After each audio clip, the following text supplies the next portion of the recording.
no Antigo Testamento e na Antiga Aliança, a gente vê a glória de Deus se movendo a partir de algo que no original era chamado de cabode. O cabode era o peso da glória de Deus. Então, quando a glória de Deus invadia um lugar, você percebia o peso da glória de Deus e era impossível ficar de pé.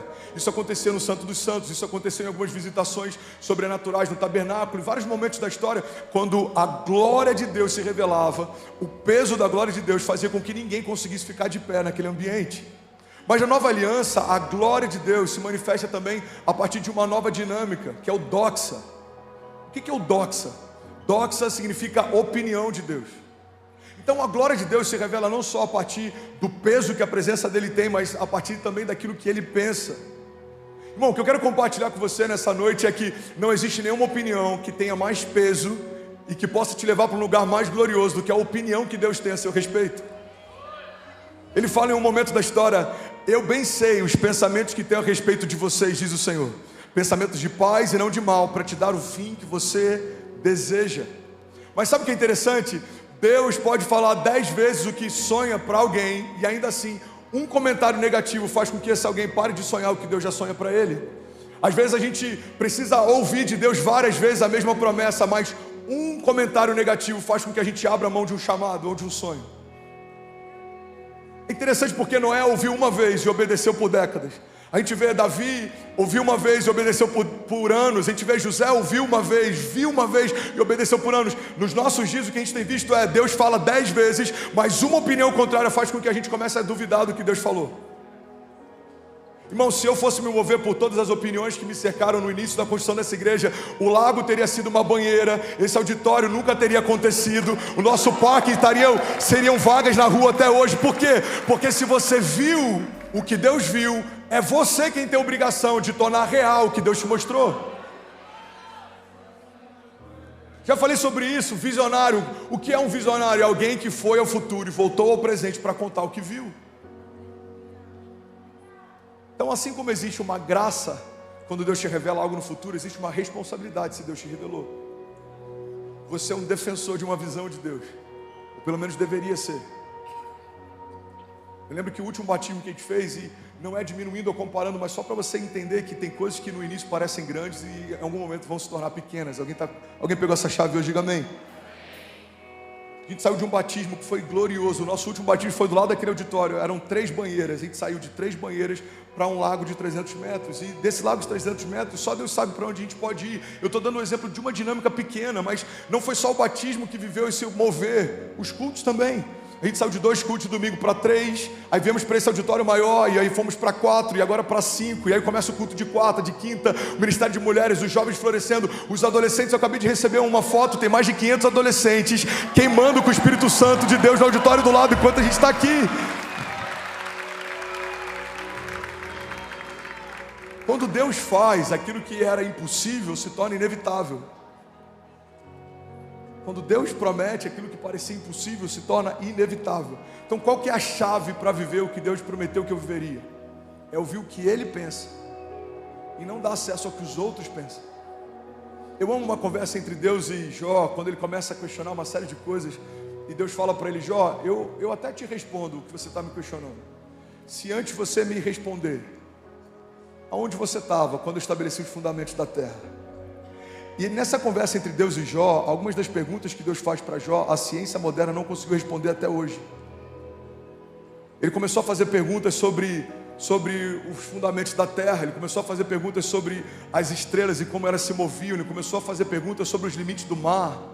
Eu não sei se você sabe, mas o planeta Terra poderia ser chamado de planeta água, tem mais água do que terra. Até isso, na conversa entre Deus e Jó é falado. Ele fala: Jó, onde você estava quando eu estabeleci para o mar o limite do seu orgulho, e em que lugar ele se desfaria em ondas e espuma? Deus disse para o mar: até aqui você pode, daqui para cá não mais. Está em Gênesis. Quando ele faz separação entre a porção seca e a porção molhada, quem estabeleceu limites para a terra? Quem estabeleceu limites para o mar? Quem estabeleceu a gravidade? Quem estabeleceu um controle absoluto sobre tudo que existe? Irmão, se esse mesmo Deus que desenhou os céus e a terra, que chama estrelas pelo nome e elas respondem o seu chamamento, que chama Lázaro para fora e mesmo o homem morto há 4 dias ele volta a viver, que chama Jesus dos mortos e depois de 3 dias ele volta a respirar, esse mesmo Deus que desenhou o seu futuro não depende da opinião de uma criatura a respeito do que ele está estabelecendo como criador. Então a gente precisa colocar as coisas no seu devido lugar.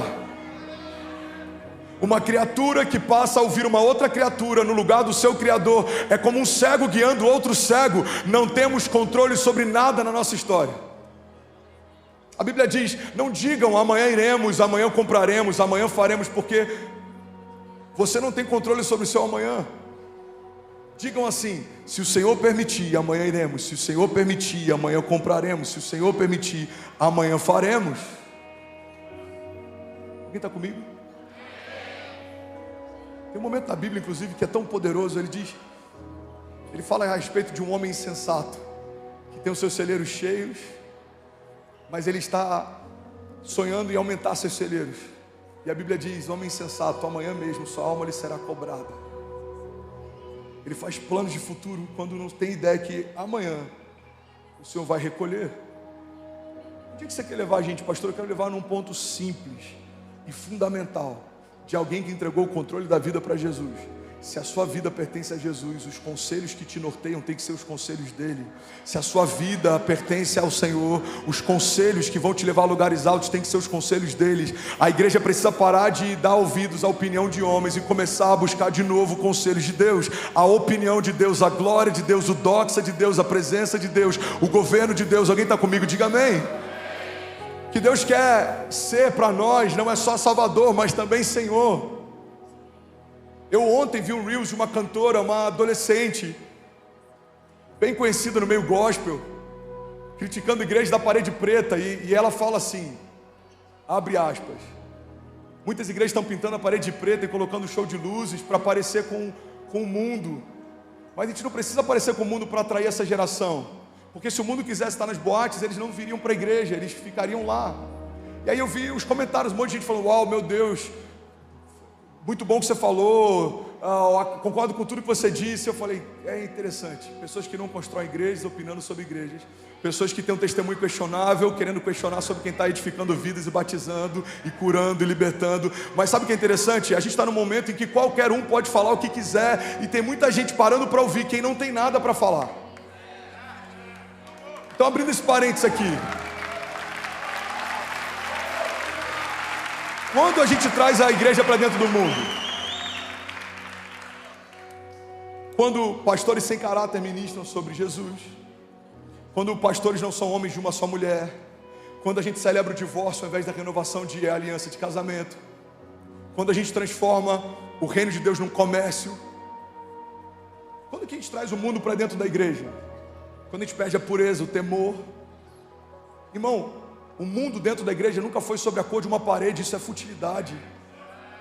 Então, se pintarmos de branco, somos mais santos. Então, se apagarmos as luzes de palcos, somos agora mais maduros. Assim como a ausência disso não significa santidade, a presença disso não significa carnalidade. Mas onde eu quero chegar? Eu quero chegar num ponto: tem muita gente que não construiu nada, que não gerou nada, que não edifica em nada, dando uma opinião, e o problema é que tem muita gente parando para ouvir quem não tem nada para falar.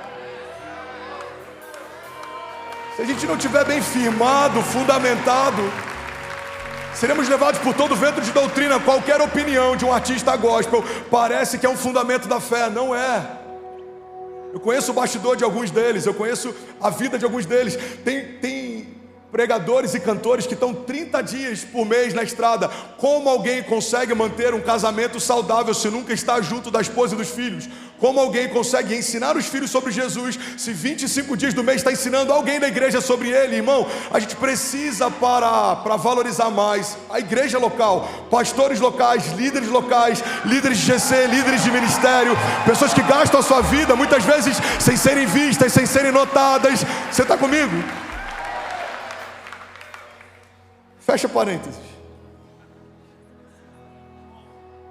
Não dê acesso a quem não te dá destino. Não pare para ouvir quem não construiu autoridade para falar. E aí, tudo bem? Você acabou agora de assistir um vídeo. Se você ainda não está inscrito, já se inscreve também no nosso canal, ativa esse sininho aqui embaixo de notificação e toda vez que eu fizer uma live ou estiver transmitindo uma mensagem ao vivo, você vai ser um dos primeiros a saber. Mas eu deixei mais 2 indicações aqui que eu espero que façam muito sentido para você. Então já aproveita e clica para assistir a próxima mensagem, beleza? Seja bem-vindo ao time de incendiários e eu espero de verdade que essas mensagens mudem a sua vida como elas têm mudado a minha também. Até a próxima. Valeu!